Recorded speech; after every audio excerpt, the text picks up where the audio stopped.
Hello, Comet fans. Last Friday night, we got beat 48-13 by North Linn.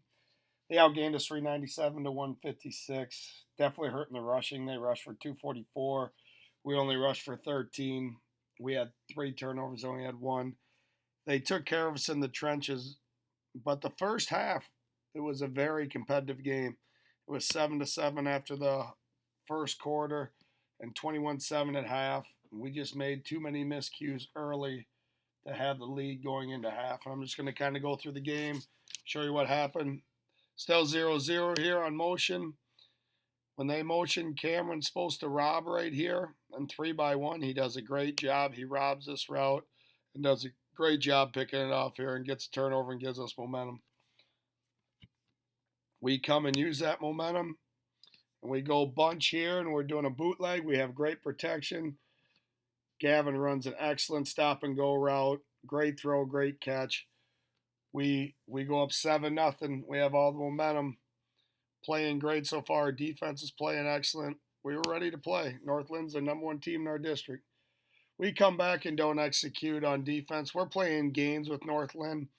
They run this read play, so we keep switching up the read. This time we have our outside linebacker take the running back. Of course, his read is going to be able to pull it.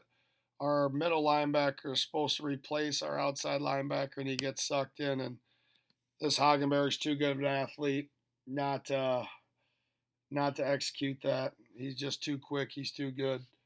They make it 7-7, and that's the same score after the first quarter. We come back. We get beat on an inside move here. D tackle makes a great strip of the ball. We turn it over, give North Linn a short field. Can't really give North Linn a short field with their offense. They switch sides of the field in the second quarter here. I'll show up from the tight. We just don't quite execute the way we're supposed to. You can see, though, we get held. This is a hold as I play it. They hold our middle linebacker. Then we have to trust that this guy sets the edge and fill, and we don't. We just haven't trusted each other to do each other's jobs yet, or we don't know what our job is yet, and we'll get there. And they go up 14-7. They come back. This is just a great throw. He throws it off one leg, anticipates it into the back of the end zone. It's a beautiful throw, beautiful catch. Not much you can do there. That's big time. They go up 21-7. This Hagenberry's an excellent player. He's the real deal. This is a one that you can watch it from live. I thought for sure was a fumble. He goes out. It looks like it came out of his hand. I reviewed it. I'll show you here. It can go either way. I'll spot shadow it for you. He rolls out. Right here, it's still in his hand. He pushes it. So if it's not a fumble, though, then it should have been intentional grounding. He's outside the pocket, but the ball has to get by the line of scrimmage, which it doesn't. The ball is not tipped. So we should have got intentional grounding at the very least. They called incomplete pass, no penalty. So they come, it's 21-7.5. They come out the second half, and we don't set the edge like I talked about before. They get the edge, which doesn't allow Flo to get there. This is their first drive of the second half to make it 28-7. We needed to stop to keep it a game, and they came down. And then they come back.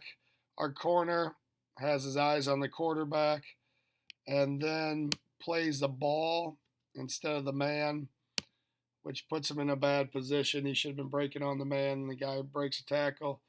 They come right down, make it 35-7. In the third quarter, we kind of let go of the rope a little bit. In the fourth quarter, here's a great anticipation by Hunter Putman.